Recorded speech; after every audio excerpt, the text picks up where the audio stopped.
తెలియపరుచుకున్నాడు. అనుకోవచ్చు కదా, తెలియపరచడం దేవుని తెలిసిపరచాలి దేవునికి, మన అడగపోవాలి దేవుని తెలుసు కదా అనుకోవచ్చు.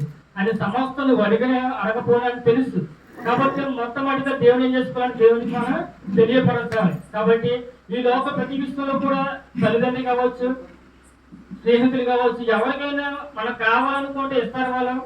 వాళ్ళకి ఏం చేసుకోవాలంటే వాళ్ళు తెలియపరుస్తారు, నాకు ఇది కావాలి, నాకు అది కావాలి అంటే తెలియపరిస్తే మనకే ఇస్తారు. అలాగే ప్రభువు కూడా కొన్ని సందర్భాల్లో కూడా దేవుని అడగాలి. అలాగే అడిగిన తర్వాత ఆయన ఏం చేస్తారంటే దయచేసే గొప్ప దేవుడు. 2 మాటలు మీకు తెలియజేస్తాను. ఇక్కడ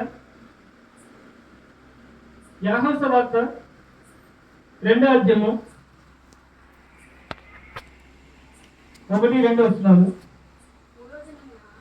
3వ దినమున గలిలయలోని కానాను ఊరిలో ఒక వివాహం జరిగెను. యేసు తల్లి అక్కడ ఉండెను. యేసు ఆయన శిష్యులను ఆ వివాహములకు పిలువబడేది.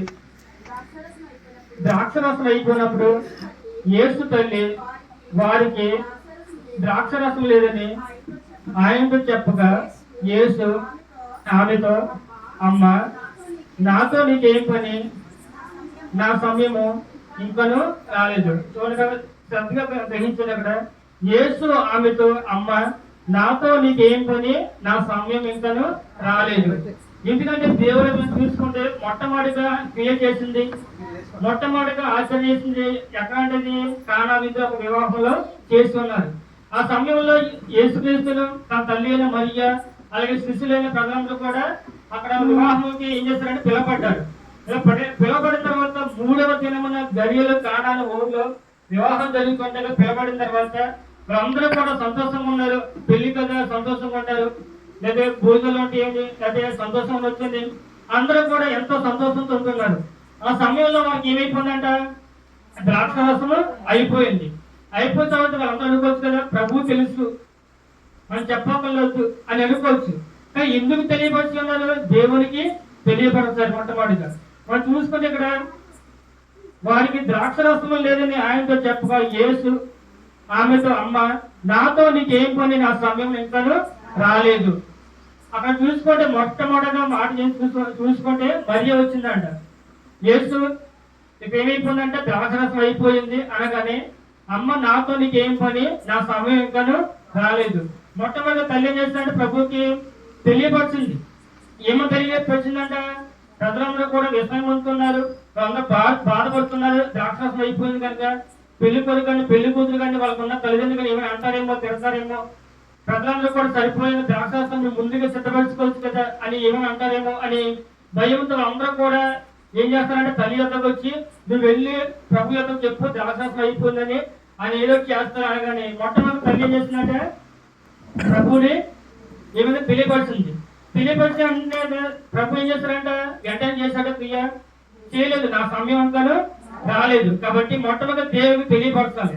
అలా తెలియపరిచిన తర్వాత వెంటనే దేవుడికి జవాబు కలిగించడు, అది మంచిదా కాదా, ఇవ్వచ్చు ఇవ్వకూడదా అని దేవుడు ప్రశ్నించి తెలుసుకొని ఆలోచించి చేసుకొని ఏం చేస్తారంట ఇస్తాడు.